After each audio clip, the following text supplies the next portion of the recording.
Thank you, everyone, for joining me on another episode of Next in Queue, the podcast about contact centers and customer experience. And I am delighted today to be joined by Nathan Baldwin, who is a district sales manager for NICE here in the St. Louis area. Welcome, Nathan. How are you? I am wonderful. Thank you for having me.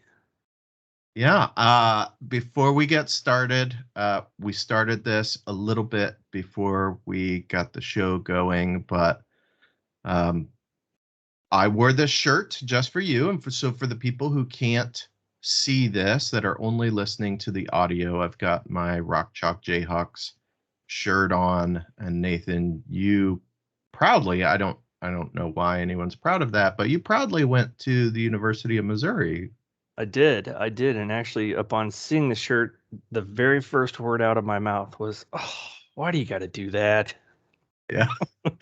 It's a fun thing. I love to hate the Tigers, and I know that all the Tigers love to hate the Jayhawks, and that's okay because we can still be friends despite that. It's true. It's very true. And as I tell my son, he's only 7 right now, but he's starting to ask about college and school, and just because he doesn't quite understand it yet, and how many more years of school do I have to go? And I'm like, well, you have through 12th grade, and then you go to college if that's what you choose. And he's like, okay, where did you go? I tell him Mizzou, and I go, and I'll tell you what, I'll pay for any school you want to go to as long as it's not the University of Kansas. The hate is real. I have a couple of cousins. They're literally my age. I think they're both they're twins. They're a year younger than me, and they are huge Mizzou fans. And it's it's an ongoing thing. They love Mizzou, and I love KU, and we go at it, and It's fun. And we still love each other. At a previous employee, two of the sales reps that I worked with, both had gone to KU, and one, she's probably now in her, I would say, late 50s, but she was actually the baby Jayhawk mascot when she was in college, and so it was always fun. So we'd always give each other crap back and forth and have fun with it. But yeah, it was her little claim to fame, I guess. That is awesome. Having been in an inflatable unicorn suit lately, that's a difficult role to be in for hours at a time. I would imagine. So speaking of Mizzou, you studied business finance and real estate, which is certainly has nothing to do with what you're doing today. So you made your way. You made your way into this world, having done some other things. So tell us about kind of what you got into right out of college. Originally, I went to college because I thought I wanted to do commercial real estate, and that's kind of where the whole finance and real estate thing came into play. I didn't really ever want to sell houses, so to speak, but I just thought it would make a lot more fun selling like buildings, or being a part of that side of the house. And so it was interesting. And then I kind of took a different route and went the finance side. I'd always liked, financial transactions in the stock market and whatnot. And so it was easier to do finance than it was to do marketing or management because everyone else did marketing and management. And I kind of wanted to set myself aside as a little different. And so that was just kind of how it naturally progressed. Unfortunately, I chose to go into personal finance after college, and hitting up friends, family, and their friends and family for insurance and stocks as a 22-year-old professional was one of the hardest things and best life lessons I've ever learned.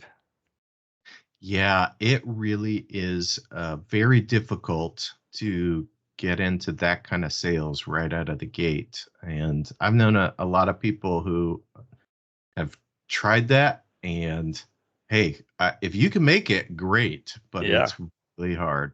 Really hard. It was very difficult. So I got out of that pretty quickly. Yeah. You also had an interesting gig with the St. Louis Cardinals. You want to tell us about that? Yeah. So ever since I was a sophomore in high school and could drive, Me and my best friend, who was best man at my wedding, I was best man at his wedding, is we've worked for the St. Louis Cardinals. And so during summer, it was a great summer gig as a high school student, as a college student, being able to, go to the games, watch the games, and actually get paid while you're at the games was kind of a great prospect. And so my official title, believe it or not, and I still have my name tag that says party attendant. And I literally will still wear that to just random parties I go to.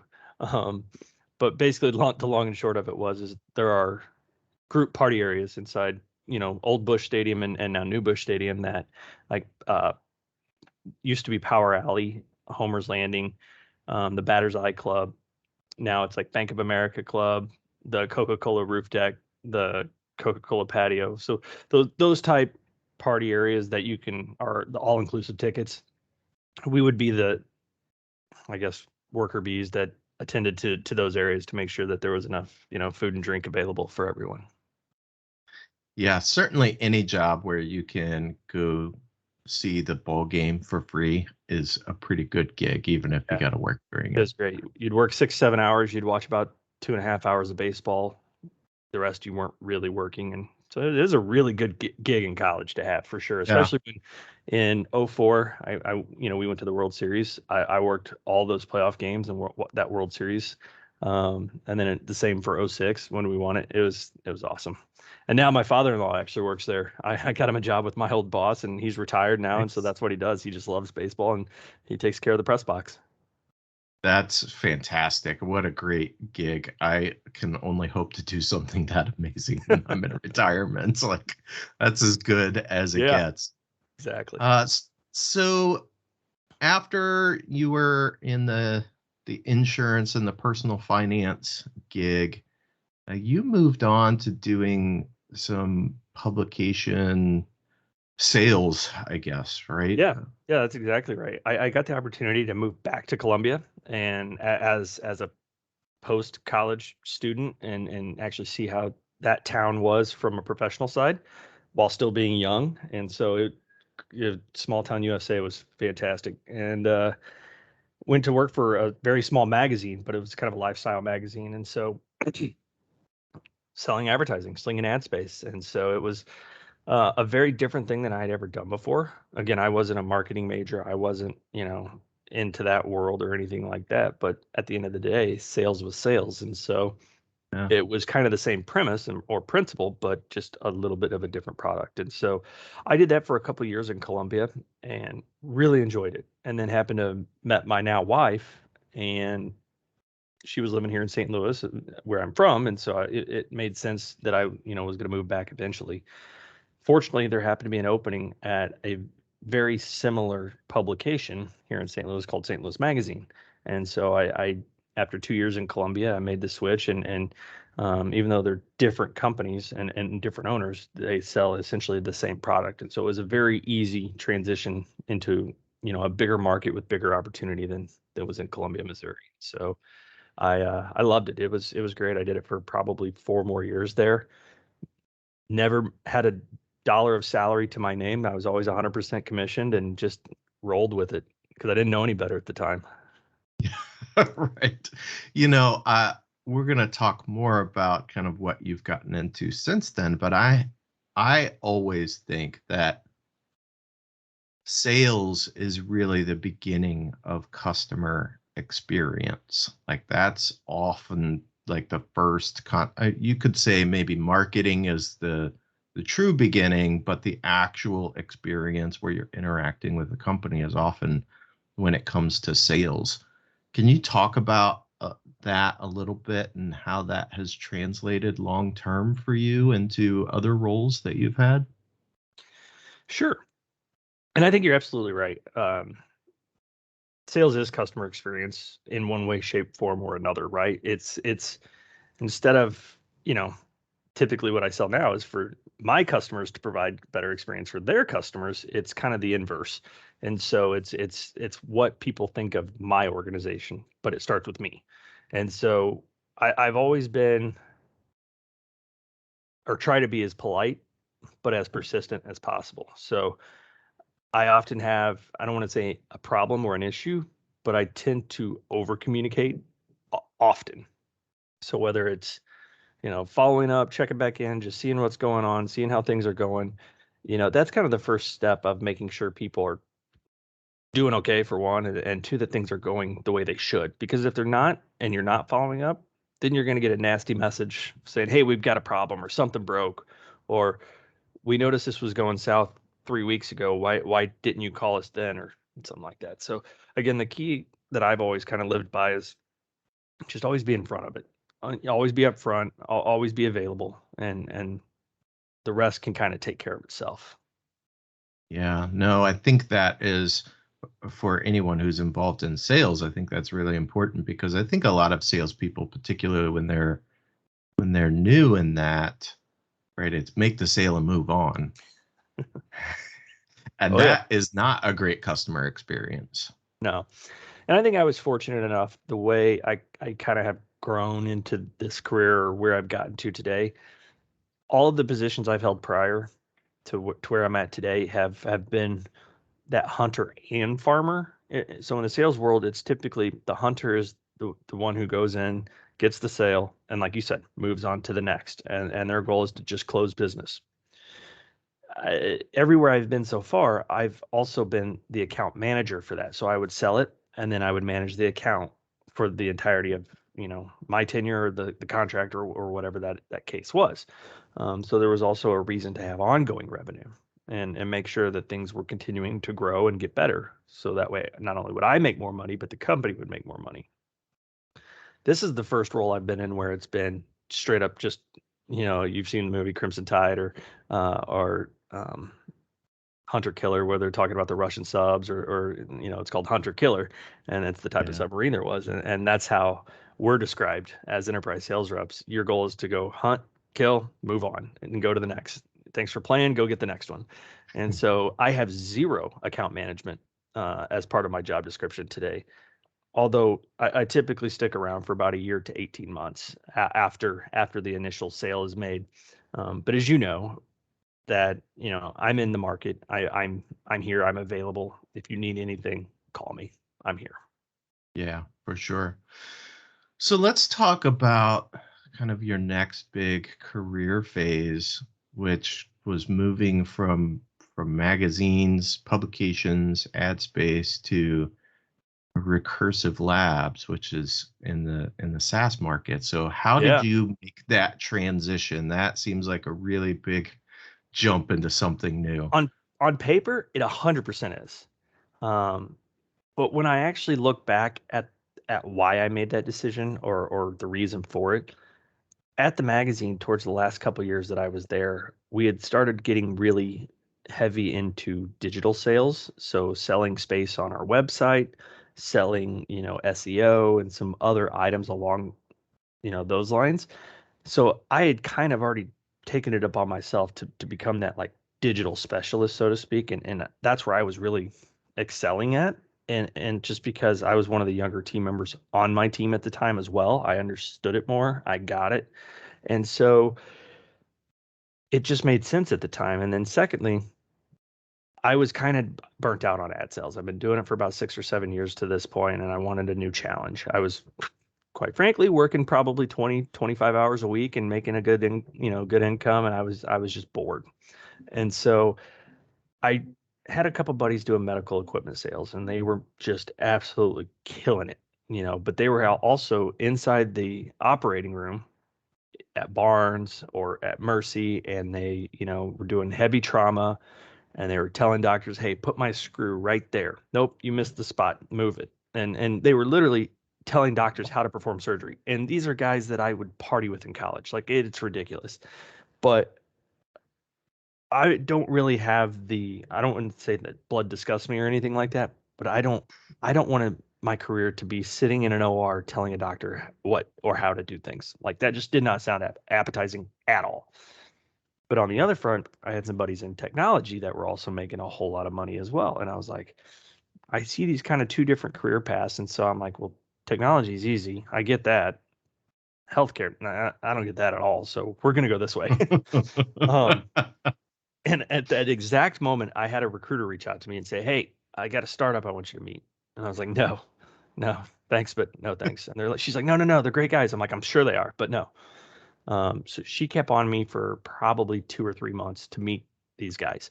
Um, and at the same time, I had recently gotten married and been married a couple years, and I had a newborn, my first, on the way, literally to be born in roughly 60 days.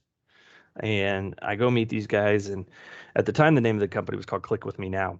And if you think about the way the name changed to recursive, recursive is actually a type of coding that basically rewrites itself inside the code. And so what it was a digital and video co-browsing product that would be embedded or integrated into like a Salesforce or a Zendesk or something of that nature, to where, for example, you and I, much like we're doing on this Teams via video, can actually co-browse a website.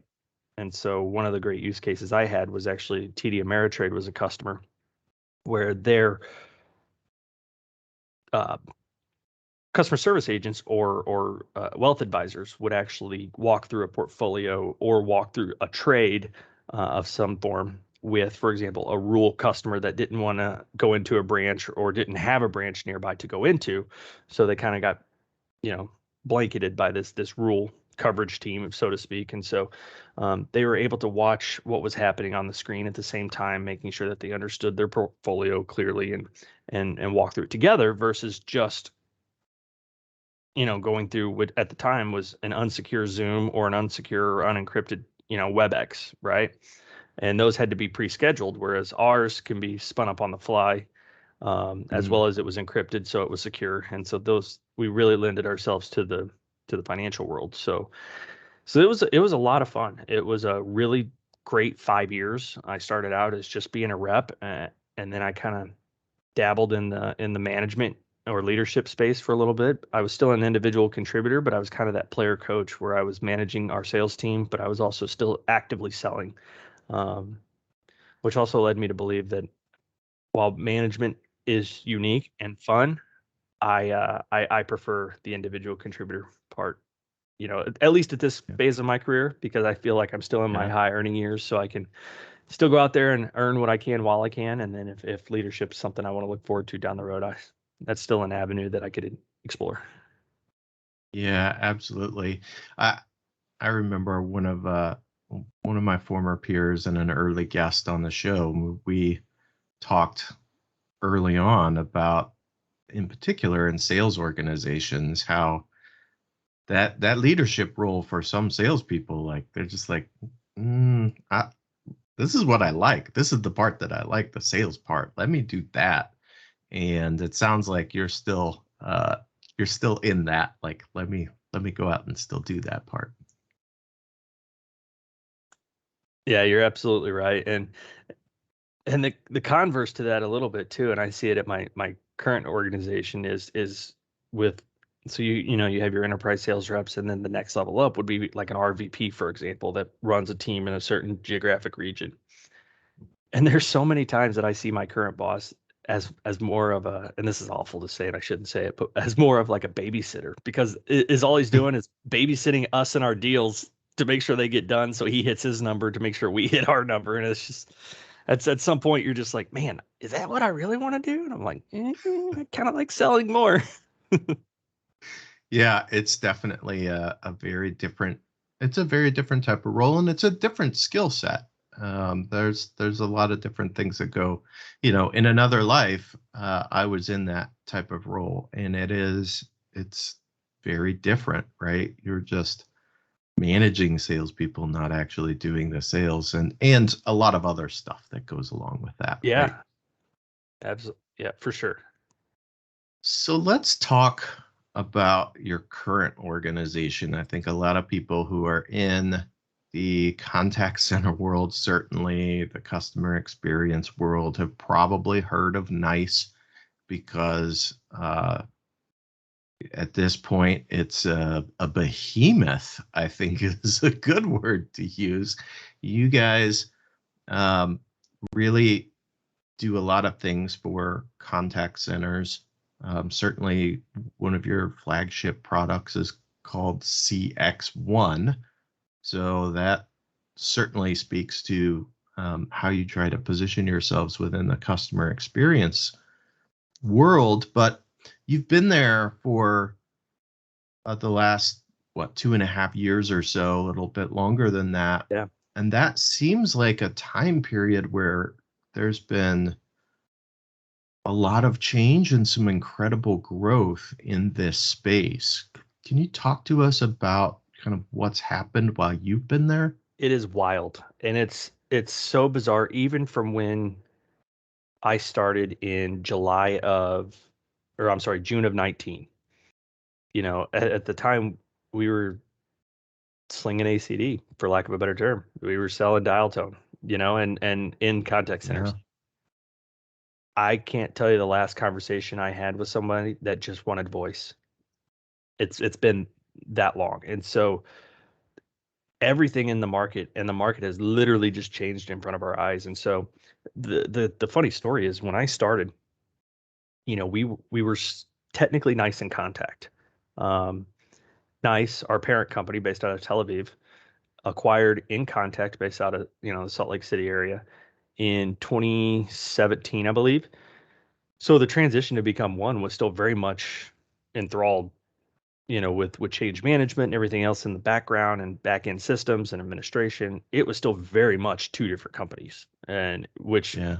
by the name Nice In Contact, was evident. And Gartner and some of the other analysts out there hammered us for that, because it was taking an old legacy premise organization of technology, and then one that had been in the cloud for 15 years at that point already, and then trying to combine the two, and it was oil and vinegar, oil and water. It did not mix whatsoever. And even just the mentalities of both organizations. And while you have Tel Aviv, which, obviously is based in Israel, with the Jewish and the Israeli mentality, as well as then you have Utah, which is obviously a very Mormon, heavily Mormon backed culture. And then those two cultures coming together were just substantially different, and it was a very unique time frame.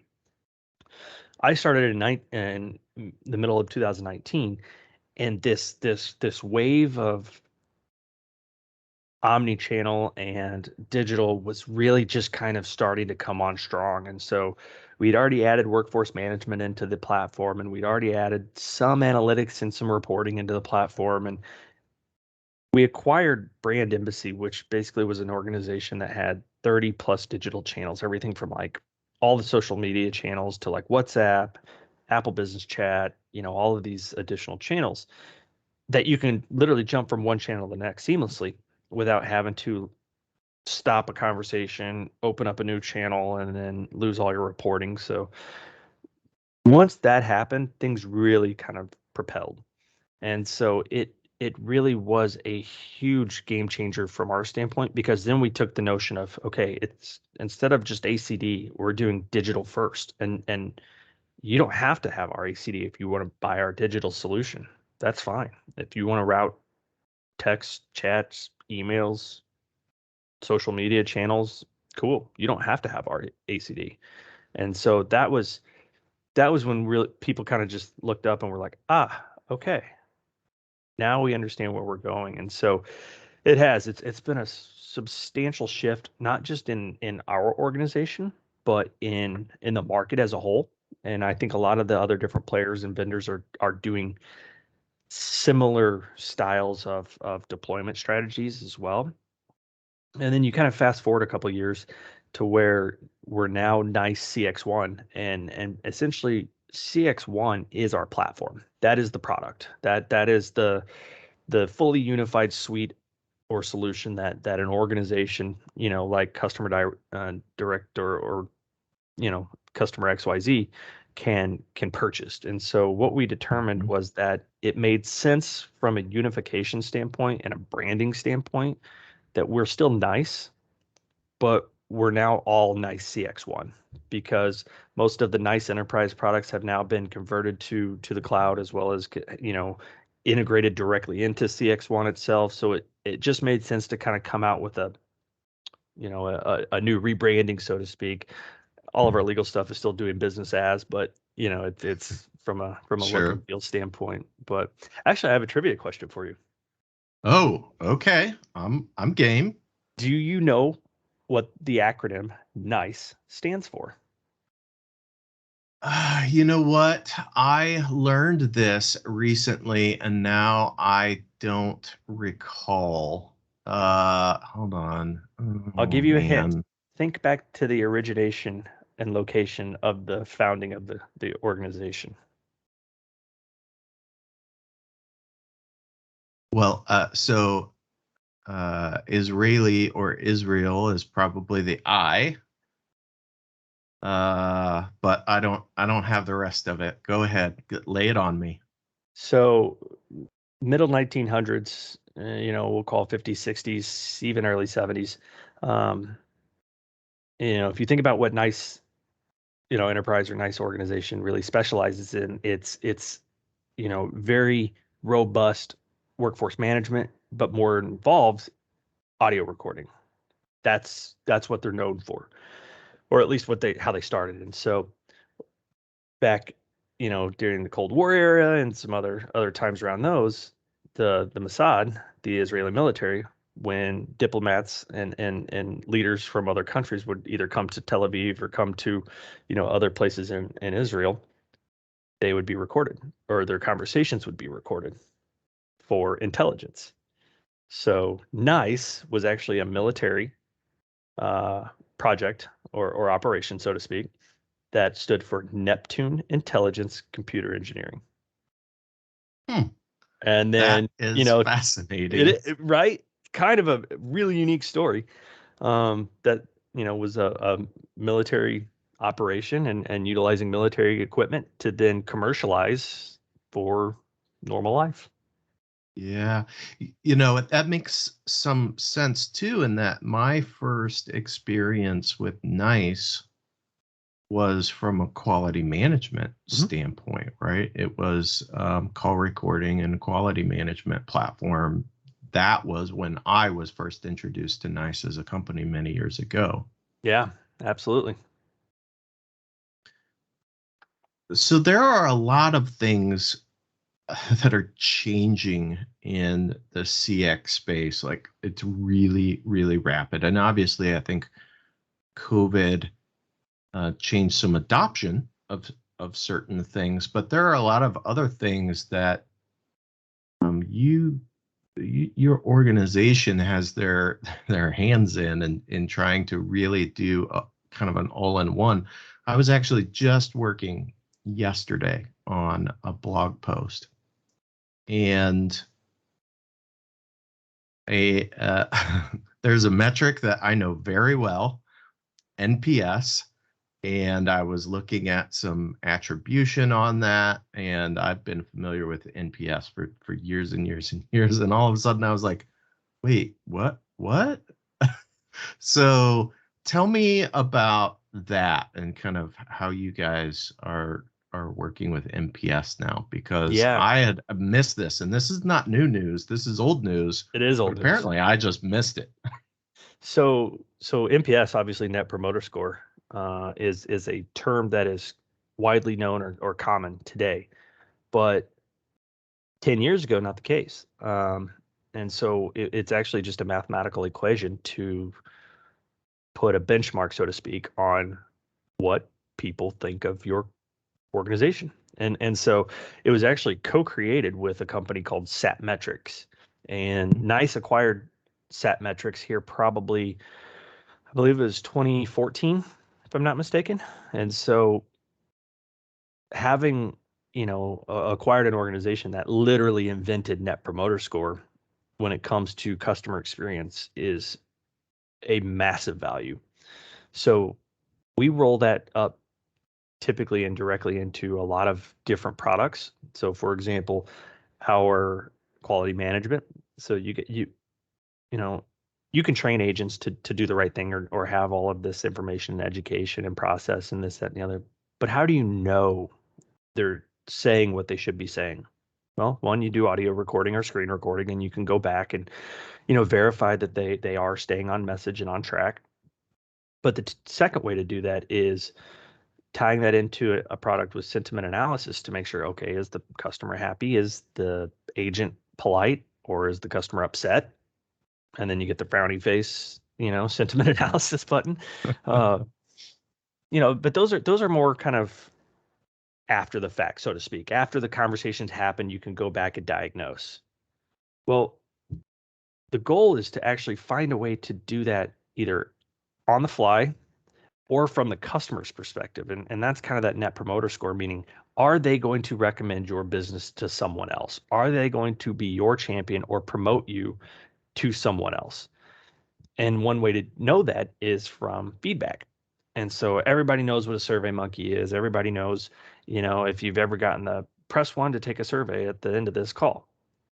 That's one version of feedback management, being able to have a complete 360-degree view of what happened in the conversation, how the conversation went, the sentiment of that conversation, and then what the customer actually felt or thought about that conversation, how they thought about your organization. Were they treated properly? Did they enjoy it? Did they hate it? Would they promote you? Would they not? And then being able to take all that data that you just gathered and then to put one number on it, which is called NPS, is extremely powerful. Yeah, it's I learned it long ago supporting a major telecom when they introduced that as a metric, and so I've been familiar with it for a long time, but I had no idea that NICE had acquired Satmetrics until yesterday, and I was like, oh, this is new to Yeah. me. So I'm curious from your perspective, like you are certainly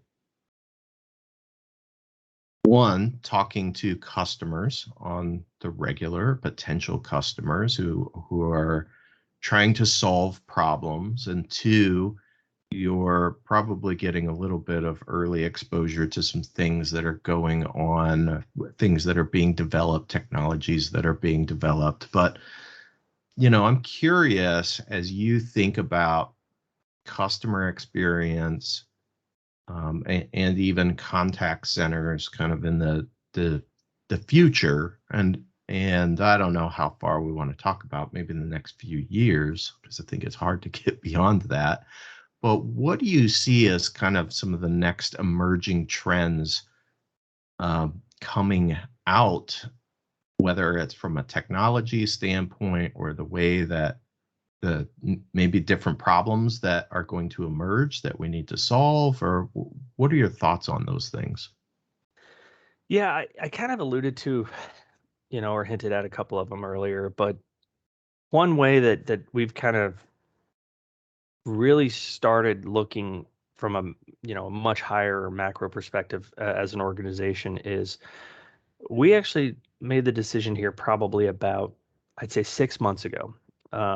Maybe just prior to that, maybe 8 months ago. We acquired 3 or 4 different companies within a very, very short amount of time. I'd say within about 4 weeks, we acquired 3 or 4 quite well known and recognized companies like Mind Touch, Go Moxie, um, a handful of others, but those are the first two that come to mind. And what we're trying to do is we're actually trying to recreate or reinvent the space as a whole. We're actually trying to create an entirely new category, according to, Forrester, Gartner, and some of the other, rating analysts out there that, typically it's just been CCaaS, right? Contact center as a service, or contact center software as a service. So, which is great, but there's so much more to it. And as you mentioned earlier, COVID has really flung or propelled us into having to do something like this because the way things are done today are not the same they were done 2 years ago. It's just not the case.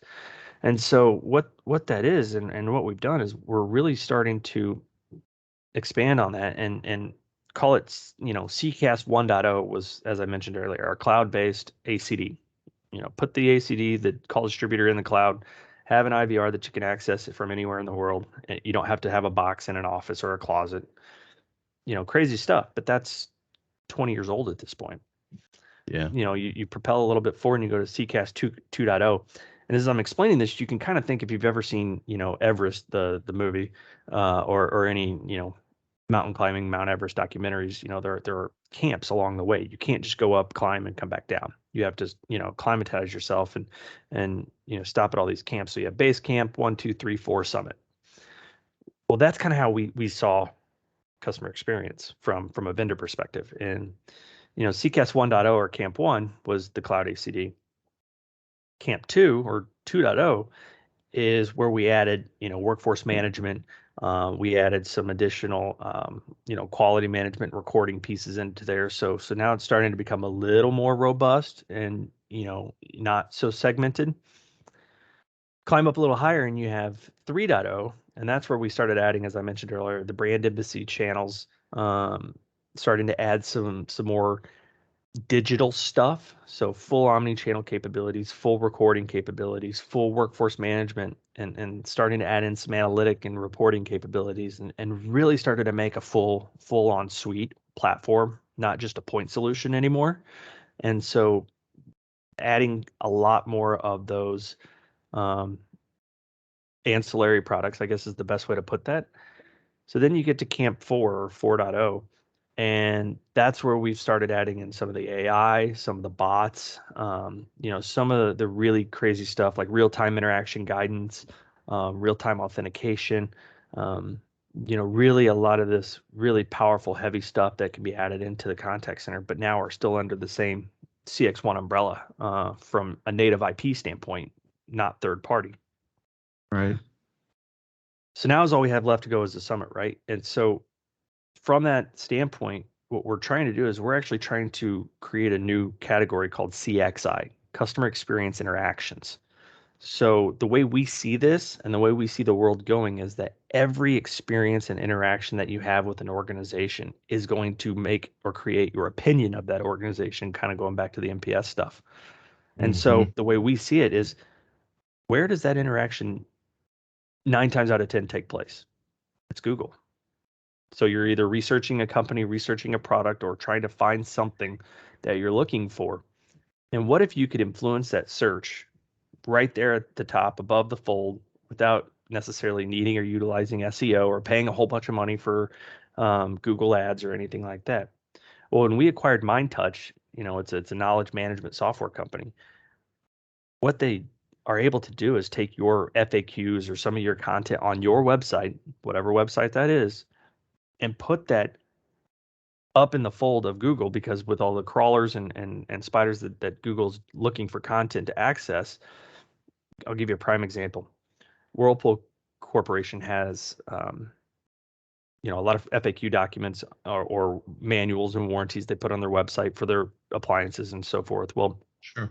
believe it or not, one of their highest call volume times of the year is Thanksgiving Day, because people lock their ovens and they can't get them unlocked. It's crazy. It's hilarious. It's true.